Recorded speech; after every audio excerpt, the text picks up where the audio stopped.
Greetings class, this is your instructor for HWE100, James Stevens. I wanted to make a quick video to explain some of the unique features of this course.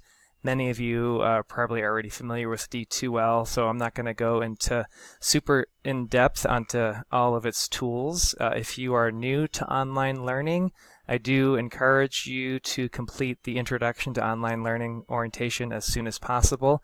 It'll take you about an hour, but it will be time well spent because you'll learn about how to use everything in D2L. Just will make your semester go by much more smoothly. And then if you send me the email confirmation that you get, I'll even give you 5 points, 5 bonus points for doing that. Okay, so this news announcement just went live. This is your week 1 checklist. So make sure you take a peek at that and understand everything that you want to do this first week. It's a little bit busy on the schedule, as first weeks tend to be, because there are some introductory activities that you want to get taken care of in addition to your normal weekly chapter content. The introductory material is all worth bonus points, as you see here. So do try to engage in as many of these as possible so you can earn those bonus points for the course. But don't do them at the expense of not completing your chapter content activities like discussions and quizzes, etc.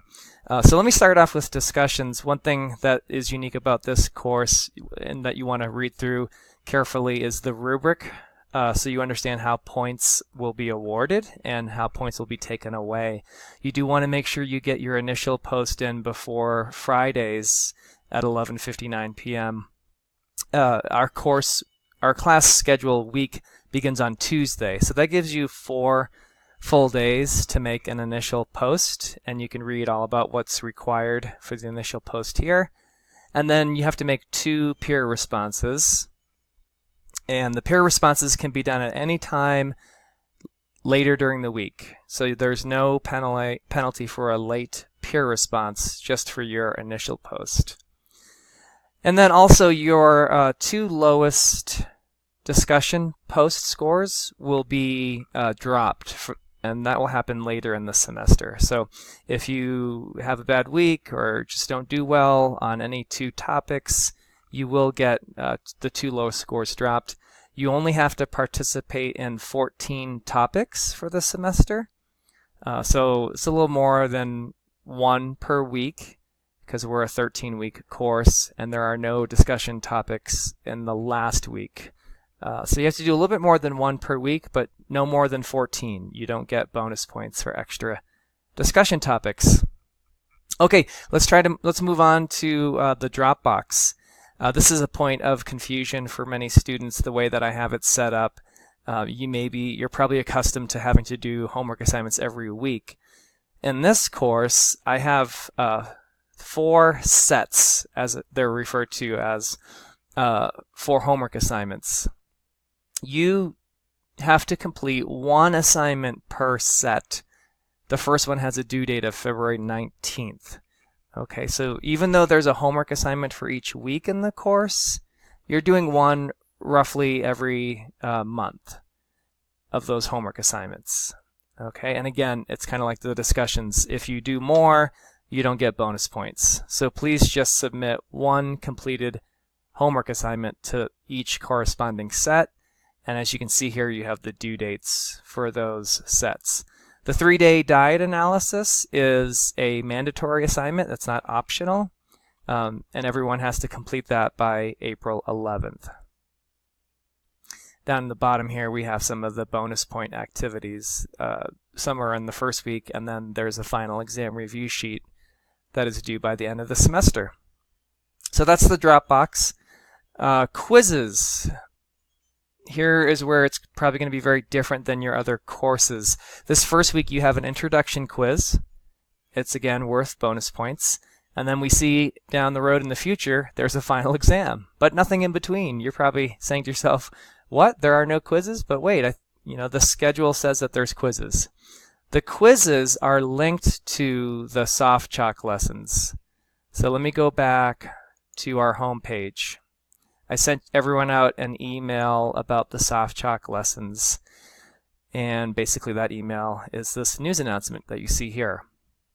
So the soft chalk lessons, the quizzes are linked to the soft chalk lessons. In other words, you cannot access your chapter quiz until you have successfully completed the soft chalk lesson with a score of 80% or higher.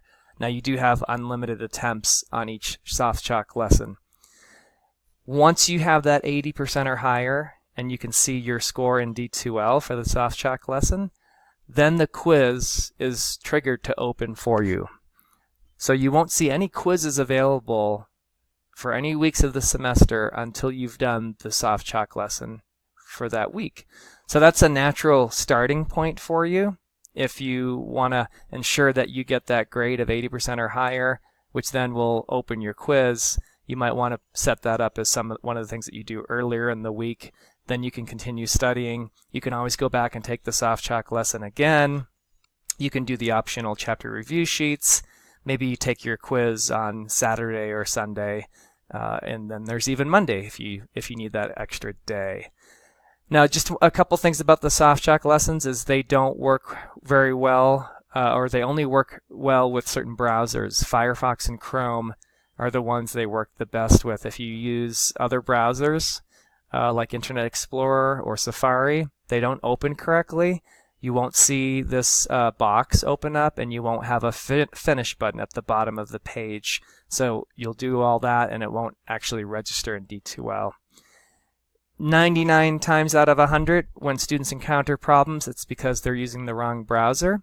Sometimes there's a technical issue. If you go in and clear your browsing history and cookies, load the lesson again, and it works. So those have been pretty stable for us. If you have any technical issues, you can always reach out to me, and I can assist you with that.